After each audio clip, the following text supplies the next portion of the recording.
Isang magandang gabi po sa lahat, mga minamahal ko Salmonenyo.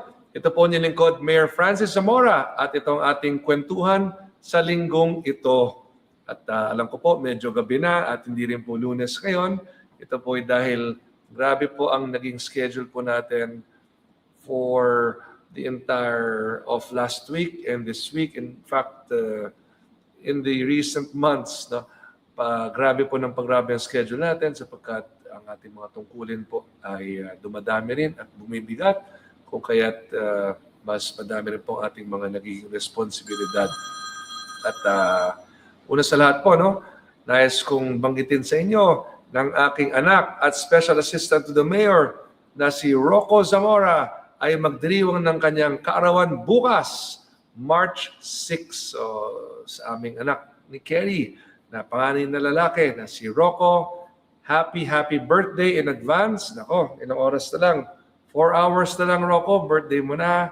At naway patuloy kang bigyan ng Panginoon ng malakas na pangangatawan at mahabang buhay. At alam naman natin na ikaw ay isang napakabait na anak, matulungin, at alam natin na ikaw ay merong napakagandang kinabukasan kung kaya dapat talaga ay manatili kang sipag parate at konting panahon na lang magtatapos ka na sa iyong kolehiyo at excited ako syempre na mag-graduate ka na this year. Ayan, syempre si Rocco mag-graduate na this year and again from Mom and I and everyone, happy birthday Rocco. We love you. Okay, sige. So, pagpatuloy po tayo sa ating kwentuhan ngayong gabi. Una po, no, pag-usapan natin ng Panagbanga Festival. Alam niyo ba that ever since, akala ko ho, Panagbenga ang pronunciation. Yung pala, Panagbanga. Buti na lang. No? Sapagkat bago tayo pumunta sa Baguio ay binanggit sa akin ng aking staff na ang pronunciation po ay Panagbanga.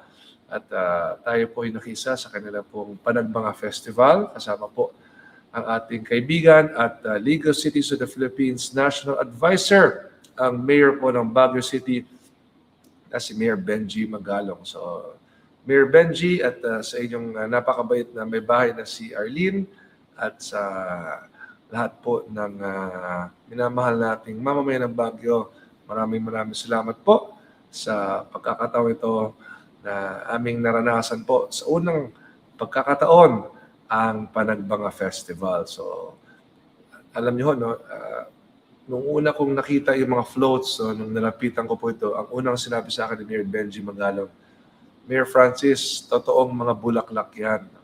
Kasi ang akala ho ng iba, artificial o mga plastic. No? Pero they are made of real flowers.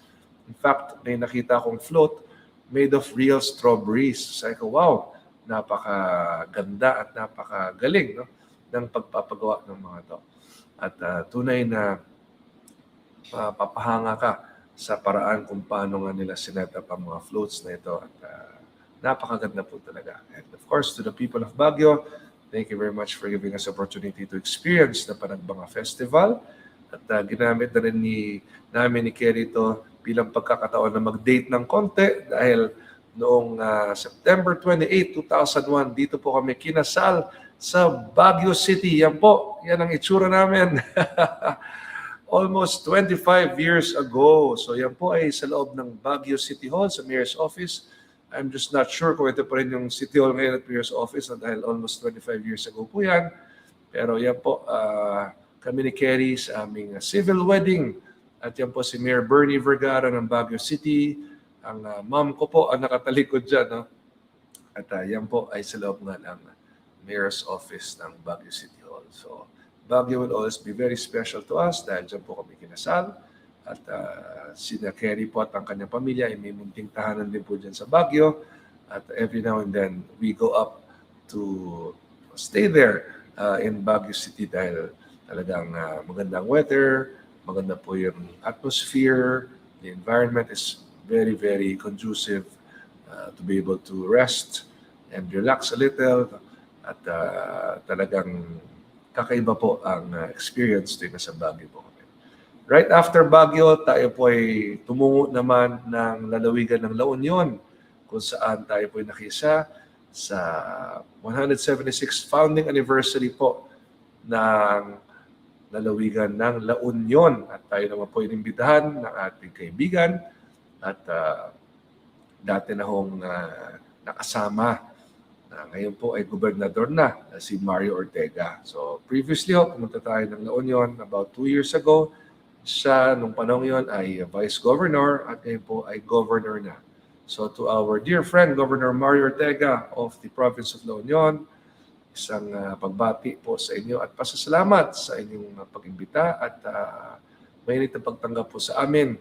Alam niyo ho ba, mga minamahal ko sa Manenyo at sa lahat ng nanonood na nakikinig po ngayon, ganap na nating kapatid ang lalawigan ng La Union. Ganon din po ang lahat ng mga bayan at ang lungsod ng San Fernando na lahat po ay matatagpuan sa La Union Province. So tayo po ay pumirma ng mga kasunduan noong isang araw sa ating pagdalaw at ngayon nga po ay kapatid na ho natin ang lalawigan ng Baguio at ang lahat ng local government units po ng La Union. I'm sorry. Ganap na po nating kapatid ang lalawigan ng La Union at ang lahat po ng mga local government units ng lalawigan ito sapagkat tayo nga po ay pumirma ng kasunduan and one by one po na-meet natin ang mga mayors, mga vice mayors, and mga city councilors po ng lalawigan ng La Union. It was their foundation day anniversary. So yung founding anniversary po nila at tayo nga po ay nakiisa dyan. Kasama si Consel Ervic V100. At after that po, tayo ay bumalik na ho ng San Juan. So last week naman po, tayo ay bumiyahe papunta ng Subic sa Olongapo City sapagkat tayo po inimbitahan ng ating mahal na unang ginang ng ating bansa na si First Lady Lisa Araneta Marcos. So ang Love for All po ay isang medical mission na meron hong iba't ibang mga services from the national government at isinagawa ho yan noong nakarang linggo sa Subic Bay Convention Center. So tayo po bumiyahe papunta ng Subic upang makiisa po sa Love for All ni First Lady Lisa Araneta Marcos at nakasama natin ang mga kapwa-lingkod publiko natin. From the province of Bataan, of course, Governor Joy Garcia, sister province din po natin. Mga congressman po natin, sina Congresswoman Gila Garcia, Congressman Antonino Roman, ang ating pong board member June Abdane from the province of Zambales, si Mayor Ledge Paulino po ng lungsod ng Olongapo, mga board members, mga officials po ng lalawigan ng Bataan at Zambales at si SBMA Chairman Ed Alinio po ay nakasama natin. So yan po ang naging pagdalaw natin sa Love for All ni First Lady Lisa Araneta Marcos sa Subic. So bukas naman po, March 6, birthday ni Rocco, tayo po ipipirma ng isang sister agreement kasama po ang bayan ng Esperanza, Sultan Kudarat Province. No? So ito po, no? The Municipality of Esperanza, Sultan Kudarat Province, sila po ay pupunta rito bukas. Sina Mayor Charles Clotenia po, na nakasama ko kahapon. Siya po ay ating kaibigan at siya po ang nag-ikot din sa atin sa lalawigan ng Sultan Kudarat. Nung tayo po ay dumalaw doon last year para sa Kalimutan Festival. And again, thank you very much, Governor Pax Mangudadatu, for the invitation. At ngayon naman po, sina Mayor Charles ang nandito ngayon sa San Juan upang dalawin tayo at pumirma ng isang sisterhood agreement. So that will be tomorrow at 10 a.m. Ngunit 8 a.m. naman tayo po ay magsasagawa ng ating executive legislative meeting with our city officials, our department heads, and our barangay captains. So yan po. Yan po magiging simula ng ating araw bukas, 8 a.m. dito agad sa City Hall. At tuloy-tuloy po ang ating paglilingkod. We are wearing several hats. Ibig sabihin, marami tayong responsibilidad bilang mayor po ng lungsod ng San Juan, bilang Metro Manila Council President, at bilang League of Cities of the Philippines National President. Sa March 7, Sabado, tayo po ay babiyahe papuntang Candon City sa lalawigan naman ng Ilocos Sur sapagkat tayo po ipipirma ng isang sister agreement kasama po ang Candon City na pinamumunuan po ni Mayor Eric Singson. So tayo po ay tutungo dyan sa lalawigan ng Ilocos Sur. At pagkatapos po niyan, sa susunod araw ng linggo, tayo po ay manonood ng PBA All-Stars. Tayo po ay inimbitahan ni Mayor Eric Singson na manood ng PBA All-Stars, which they are hosting in Candon City. So meron silang isang napakagandang stadium po dyan. Gusto ko rin makita. Sapagkat tayo po kasalukuyang nagtatayo ng ating sports center na magkakaroon po ng isang basketball stadium. So nais din nating silipin kung paano na itinayo ang kanila pong stadium po dyan sa Candon City. And right after that po, pagbalik natin dito sa Maynila, of course, back to work po tayo. And then, on March 10, tayo po ay tutungo sa lalawigan ng Laguna sapagkat tayo po ay naimbitahan ni Governor Sol Aragones para po sa kanilang Women's Month celebration at tayo rin po ay pipirma ng kasunduan kasama po ang lalawigan ng Laguna. So yan po magiging schedule natin. After that, tayo po ay pupunta naman po ng Dumaguete City at tayo po ay magkakaroon ng mga pagpupulong doon for the League of Cities of the Philippines sa Negros Oriental and then eventually Negros Occidental the next day. Ang lalawigan po ng Negros Oriental, nung tayo po ay dumalaw nung mga nakaraang buwan, tayo po ay nakapagpirma ng kasunduan with Dumaguete City and the cities of Negros Oriental. But on March 11, tayo po ay pipirma ng kasunduan with the province of Negros Oriental, headed of course by Governor Chaco Sanarbaria. And then the next day, tayo naman po ay tutungo naman sa Negros Occidental sapagkat magkakaroon po tayo ng League of Cities of the Philippines Visayas Cluster Consultation at National Executive Board Meeting. So ito po ay functions natin as League of Cities of the Philippines National President.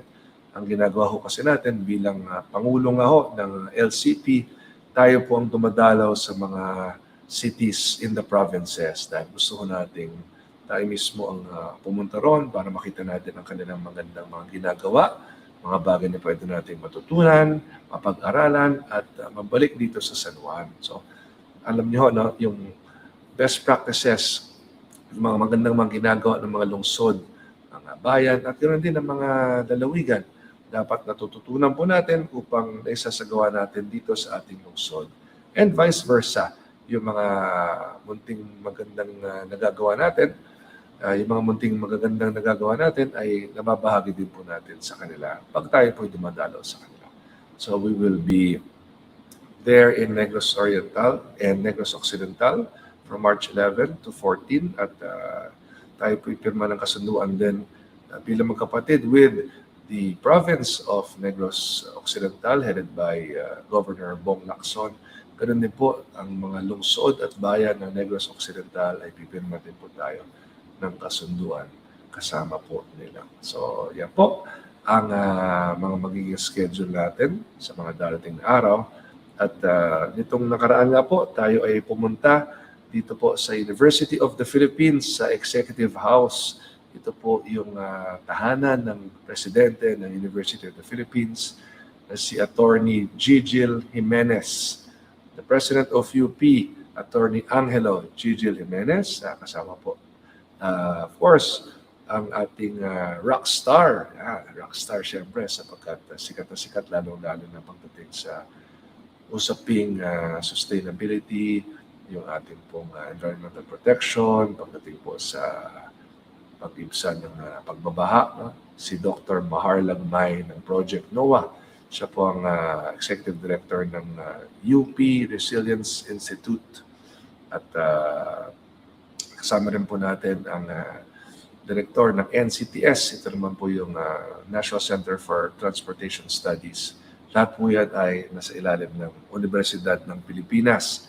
Yan po ang Director natin na si June Castro. Sapagkat tayo po ay nagkaroon ng pagpupulong upang palakasin po ang pagtutulungan ng lungsod ng San Juan at ng Universidad ng Pilipinas pagdating po sa disaster resilience, flood mitigation, at sustainability, and of course, yung traffic management natin. At ang ating active mobility, yung pag-aaral po ng mga one-way sa mga lungsod, mga lugar kung saan dapat at hindi dapat pumarada. Ito po mga pinag-usapan natin with the University of the Philippines. And I'm very excited because this will be a strong partnership, a strong collaboration. Baka ho hindi nyo alam, ako po ay nag-aral sa Universidad ng Pilipinas. Dito po ako nagtapos ng aking Master's in Public Administration noong 2005 hanggang 2006. 36 units po ako, full load for 3 semesters, 12 units, 12 units, 12 units, under the best professors, mga tanyag na mga professor po ng Universidad ng Pilipinas. At isa po itong napakagandang karanasan para sa akin at ang dami kong natutunan na hanggang ngayon, bitbit ko yan sa ating pagiging mayor. So again, to the University of the Philippines, thank you very much for this opportunity. To all UP alumni, again, I am one with you dahil may dugong UP po ako. Alam ko po, marami sa inyo ang alam, ako ay nag-aral sa Lasal. Tama naman po, from kindergarten, grade school, high school, up to college, nag-aral po tayo sa Lasal Grinas at Lasal University. Pagkatapos naman po niyan, tayo po ay nagtapos ng Business and Entrepreneurship sa New York University. Pagkatapos naman po niyan, ay nagtapos po tayo ng Masters in Public Administration sa University of the Philippines. At noong 2015, tayo po ay nagtapos ng Executive Education Program sa John F. Kennedy School of Government sa Harvard University. So, 4 na universidad po ang ating pinasukan nung tayo po ay nag-aaral pa. Yan. Next, tayo po ay dumalo kahapon sa Philippine Councilors League National Congress. Ito po ang pinakamalaking pagtitipon ng mga konsehal sa ating bansa, and it only happens once every 3 years.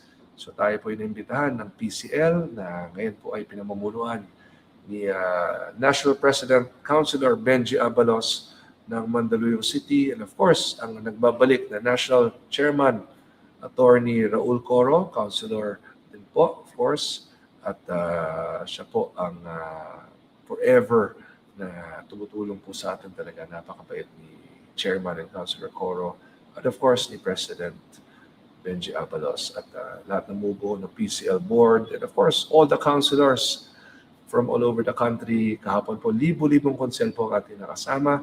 At sabi ko sa aking mensahe, once a councilor, always a councilor. Ako po ay naglingkod bilang konsehal noong 2007 hanggang 2010. One-term councilor po ng 2nd District of San Juan.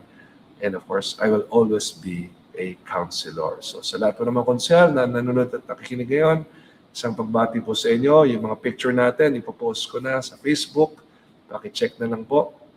At naway makita-kita tayo muli sa mga darating na panahon. Marami po sa kanila ay mula po sa ating mga sister cities din at sister municipalities. Kaya nakakatuwa po sapagkat tuwing tayo nagkikita, ay sinasabi nila, oh Mayor, nakita tayo last week, last month, last year. Sabi ko, wow, ako ay masaya na muli tayo nagkita. So pati mga sister provinces natin, syempre mayroong mga representatives sa mga konselho kahapon. Next, please. LCP. Of course, tayo po nakipagpulong kay DLG Secretary John Vic Remulla pagkatapos po ng ating dalawang napakahalagang hakbang na isinagawa sa Malacanang noong nakaraang linggo. Ito po ang pagpirma natin ng LGSF, ang Local Government Support Fund, at ganoon din po ang ating pagpirma ng kasunduan kasama po ang DepEd para po sa National Classroom Building Program. Of course, no less than President Ferdinand R. Marcos Jr. was there present with us, Secretary Sanyang Gara, mga matataas na opisyal ng ating gobyerno, ang ating mga cabinet members. At pagkatapos po niyan, tayo po ay nakipagpulong kay DLG Secretary John Vic Remulla dito po sa tapat lamang ng Malacanang Palace. So, yan po ay sa pagpupulong with the city mayors, members of the League of Cities of the Philippines regarding various matters. At yan po ay pagkakataon upang makausap natin si Secretary John Vic Remulla. And of course, before that, nakasama rin natin ang ating dating Vice President at ngayon ay Naga City Mayor Leni Robredo. At siya po ngayon ay Mayor ng lungsod ng Naga at kasama ko natin sa League of Cities of the Philippines. Yan po, no? That is former Vice President and now Naga City Mayor Lenny Robredo. So, next po, just about 2 hours ago, kakatapos lamang ng aming Livable Cities Lab. Ang Livable Cities po ay isang organisasyon kung saan bibigay ko sila ng pansin. Pinagtutuunan nila ng pansin ang mga paraan upang lalong mapaganda ang mga lungsod sa ating pong bansa. At isa po tayo sa naging speakers kanina. At yan po, kasama ho natin dyan si Attorney Al Agra, isang expert po sa PPP o Public-Private Partnership. Si Beverly Ho, na dati hong naglilingkod sa Department of Health. Of course, nandiyan po ang ating mga kasama from the PPP Center, si Attorney Zafe, ang lalaki yung nasa kanan, and si Attorney Agudo from the DSWD. So kami po ang mga speakers kanina during the Livable Cities Lab. Ito po ay isang forum po na isinagawa dito sa BGC sa Taguig City. At nung isang gabi naman po, tayo ang nanguna sa induction ng mga bagong officers ng Philippine Chamber of Commerce and Industry San Juan Chapter. Ito po ang ating business chamber o yung organisasyon ng mga negosyante ng San Juan. At isang karangalan po na pangunahan ang kanilang panunumpa sa katungkulan. I would like to congratulate the new president of PCCI San Juan, Phil Lirag, kapitbahay ko po sa Green Hills, at sa lahat po ng inyong mga miyembro, mga officers, isang pagbati. At gaya ng aking binanggit, asahan niyo po ang aking buong suporta sa PCCI San Juan. At nung isang gabi ho, just to make sure hindi natin ma-miss out, tayo rin po nakipagpulong kay Philippine Sports Commission Chairman Patrick Gregorio. Pagkatapos po ng induction ng PCCI San Juan, tayo po nakipagpulong kay Chairman Patrick Gregorio ng Philippine Sports Commission. Take 2. Pagkatapos po ng ating induction ng PCCI San Juan, tayo po nakipagpulong kay Philippine Sports Commission Chairman Patrick Gregorio at kasamang kanyang team na binubuo ng mga taga-UP rin po. They're all from the University of the Philippines. So tayo po nakipagpulong sa kanya. It was actually a dinner meeting already after the PCCI induction at pinag-usapan ho natin ang mga sports programs sa pwedeng isagawa dito po sa lungsod ng San Juan, sa Metro Manila at ganoon din sa mga lungsod ng ating bansa. Of course, through our capacity as LCP National President and Metro Manila Council President and San Juan City Mayor. So to Chairman Patrick Gregorio, maraming salamat at excited ako sa mga gagawin natin sa mga darating na panahon. Magpupulong pa kami next week again. So marami kaming plano na alam kong matutuwa po ang ating lungsod, mga lungsod. At yan, Chairman Pato, yan ang kanyang palayan. Kung kayo nanonood, excited na ako sa mga gagawin natin. Tayo po ay nagsagawa din ng Enhanced Lifeline Program Palistahan Caravan kasama po ang Manila Water at MWSS. Ito po ay isang programa kung saan ang mga 4-piece members po natin ay maaaring mag-avail ng discount sa kanila pong bayarin sa tubig sa Manila Water. At ang aking binanggit nga po, ulit-ulitin ko, if you are a 4-piece family, you are qualified to avail of a 60% discount. 60, laki niyan. 60% discount kung ang inyong konsumo ay 10 cubic meters or less. And you can avail of a 40% discount if your water consumption is 20 cubic meters or less. So yan po, para malinaw. Kailangan 4-piece member po tayo at meron hong requirement na dapat below 10 cubic meters ang inyong consumption, 60% discount po yan. Kung below 20 cubic meters ang inyong consumption, 40% po yan. Bakit mas malaki ang discount kung mas konti ang konsumo? Dahil gusto po tayong turuan ng Manila Water na mag-conserve ng tubig. Gusto po ng Manila Water, magtipid tayo ng tubig. Kaya mas malaki ang discount kung mas mababa ang konsumo. So yan. Sa lahat ho ng hindi ho nakapag-avail, please coordinate with Manila Water for this. Pero kahapon punong-puno po ang ating makabagong San Juan Theater ng mga 4-piece members sapagkat Pagkatapos po ng forum ay nagpalista na po sila. At noong nakarang linggo nga ho, namahagi na ho tayo ng emergency go bags dito po sa ating mga San Juan City Government employees. Kasama po natin si Rocco, aking anak na special assistant to the mayor, si Vice Mayor Angelo Cawili at mga konsel po natin. So ito po, no, I just want to inform everyone na ang mga go bags na ito na dinistribute po ay na-bid out as early as last year. No? So for the households, kasi alam ko marami nagtatanong, Mayor, paano naman kaming mga households? Ito po, sisimula na ho gawin yan, but it will be done in phases dahil napakarami ho nating households. No? So this will be done in phases at sisimulan na ho natin ang prosesong iyan. At, sa mga nag-aabang po ng kanilang go bags, the process will start already, but it will be done in phases simply because there are so much households in San Juan at hindi ho yan kaya ng isang bagsakan dahil malaking halaga po yan. So, bigyan na ho natin ng konting panahon ang phase-by-phase procurement at darating din po ang panahon na madidistribute natin ito sa ating mga kabahayan. At pagkatapos po niyan, ay nagkaroon din tayo ng distribution ng public school uniforms for our K-12 students sa ating public schools. So, napamahagi na ho natin yan. Nagkaroon tayo ng ceremonial distribution sa ating Makabagong San Juan National Government Center and eventually sa lahat ho ng mga public schools natin. So, dapat by now, tapos na po yan. Just in case, di pa tapos, please let me know para makausap ko ang inyong mga principals. Pero dapat ho yan ay by now, na-distribute na po ang lahat ng public school uniforms natin. And as early as now also, I would like to inform all public school students of San Juan that next school year, which will be this year, ay maghahandog na po ang pamahalang lungsod ng San Juan ng version 2 ng inyo pong customized rubber shoes. So, alam ko po, yung ibang mga rubber shoes ay maliit na dahil naglakihan ng ating mga mag-aaral. By next school year, which is this year, ay mapapamahagi na po natin through the City Government of San Juan, of course, ang inyong bagong rubber shoes. At ganoon din po ang inyong mga bagong tablets. Ayan. So from K-12 ng ating San Juan Public Schools, magkakaroon po kayo ng bagong rubber shoes at bagong tablets. Ayan po, abangan po ninyo yan. And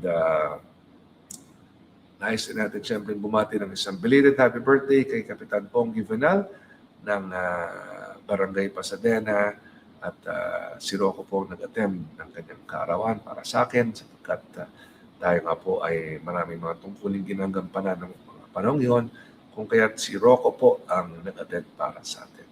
Okay, so sige po, bago na tayo matapos, mga shoutouts, kamusta po kayo? At muli, no, pasensya na, medyo ginabi po tayo.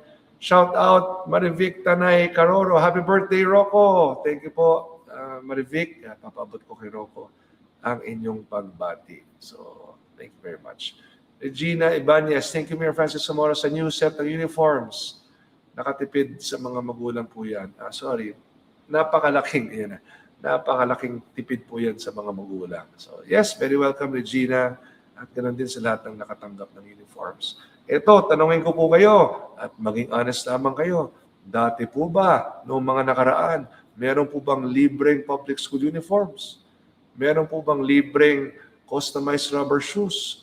Meron ba kayong nagagamit ng mga tablets? Meron ba kayong fiber optic internet connection sa inyong mga classrooms? Meron ba kayong fiber optic internet connection sa inyong mga tahanan? Ang mga teachers ba, 1:1 kada laptop? Meron po ba niyan dati? Mga kabataan, tanungin nyo ang inyong mga ate at kuya, mga tito, tita, mga nanay at tatay, mga lolo at lola. Tanungin nyo po sila, meron po ba niyan dati? Sapagkat ngayon lamang ho yan nararanasan ng San Juan. Kaya ang aking paalala parati, mag-aral lang mabuti sapagkat ang ginagawa ho natin ay lahat ng mga ibang bagay na dating pinoproblema ninyo, hindi na nyo na dapat problemahin yan. Ang problemahin natin ay paano mag-aral ng mabuti upang tayo ay magkaroon ng magandang kinabukasan. So yan po ang aking bilin sa inyo. At sa aking social media team, pakikat yung sinabi ko at gawa tayo ng short video at i-post natin yan para lang maging paalala sa ating mga kabataan na ginagawa ng inyong pamahalang lungsod ng San Juan ang lahat ng ating makakaya upang ang inyong atensyon ay nakatuon na lamang sa pag-aaral. Hindi nyo na dapat problemahin ng ibang bagay. Huwag nyo na problemahin yung uniforme. Huwag nyo na problemahin yung sapatos. Huwag nyo na problemahin yung internet. Huwag nyo na problemahin yung tablets. Huwag nyo na problemahin yung mga smart TVs dahil nandyan na yan para sa inyo. Ang pagtuunan nyo ng pansin ay ang pag-aaral ng mabuti. Sama nyo yun, ha? Emmy Bernardo de la Cruz, sa Makabagong San Juan lang po meron ng lahat ng yan. Dahil sa inyo, Super Mayor, thank you. Ako, hindi naman yan dahil sa atin, Tita Emmy, na dahil yan sa pagsusumikap ng bawat isa. Dahil tulong-tulong po tayo dito sa ating Makabagong San Juan. Tayo lang po ang namumuno. Pero ang mahalaga, lahat po tayo ay nagtutulungan, naintindihan natin ang ating dapat gawin upang maranasan natin ang lahat ng ito. Kaya nga ang tanong ko, babalik pa ba tayo sa dati? Kung dati wala yan, ngayon meron. Babalik pa ba tayo sa dati? O ipapagpatuloy na ba natin ang lahat ng ito? Muli, kayo po ang makakasagot niyan. Sapagkat kung sa tingin po ninyo, mas maganda na ang San Juan ngayon kumpara sa dati, dapat ipagpatuloy po natin. Next, please. Grace Refe, ang haba naman nito. Hi, Mayor Francis Zamora. Good evening po. Nakakaselos na po. Joke. Nakakatuwa lang po ng lahat ng lugar na binisita nyo. Grabe kayo sa lubungin. Yung tipong Mayor Papik, Mayor Pakis, Mayor ang gwapo nyo. Sarap lang po makita na di lang sa San Juan, mga nagmamahal sa iyo, pati mga iba't ibang lugar. Kaka-proud po ng Mayor Francis Zamora. Kanamin, thank you so much din po pala sa new set of uniforms. Malaking tulong po ito para sa aming mga mamshi. Ako, Grace, maraming salamat sa inyong mga magandang binanggit. Yes, alam niyo nakakatuwa sapagkat po tayo po yung nag-iikot. No? Ramdam natin yung napakainit na pagtanggap po sa atin. Saan man tayong lalawigan, lungsod o bayan pumunta, no? Napakainit po ng pagtanggap po sa atin. And of course, it is something that I'm very, very thankful for dahil yung ganyang warmth, yung ganyang paraan na wina-welcome tayo, nakakataba po ng puso. At yun naman po yung sinusuklian din natin ng magagandang ngiti, may kipit na yakap at masasarap na beso-beso rin sa kanila sapagkat yung warm welcome na yon talaga no, nakakataba po ng puso. But huwag kayong mag-alala.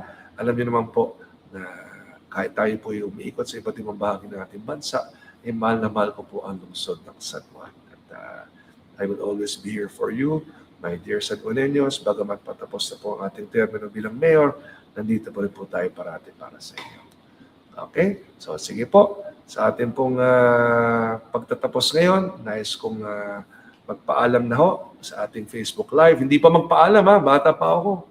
Healthy po tayo, kaya dapat wag muna magpaalam sa buhay. Magpaalam muna lamang sa ating Facebook Live dahil tapos na po ang ating kwentuhan sa gabing ito. Naway makita po tayo sa susunod nating kwentuhan. Muli, maraming salamat po. Mabuhay ang ating Makabagong San Juan.